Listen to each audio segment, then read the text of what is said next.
ખૂબ સરસ વાંચન થયું છે દીકરી, અને દાહોદ વિસ્તારમાં આટલું સરસ બ્રેલના માટે બહુ જાગૃત શિક્ષકો તૈયાર કરી રહ્યા છે.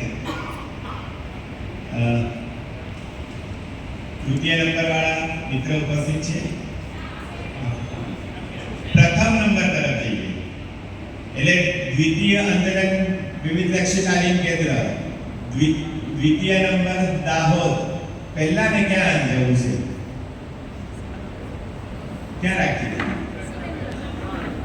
અમદાવાદ જુહાપુરાની જે સંસ્થા છે DKTI તનવીર મુલતાની, આજે સંજયભાઈને વિનંતી કરું કે આ દીકરાને પુરસ્કૃત કરે. ખૂબ અને ખરેખર બહુ જ સરસ વાંચ્યું છે દીકરાએ. દરેક સ્પર્ધકને પ્રથમ નંબરને ₹2500, દ્વિતીય નંબરને 2000,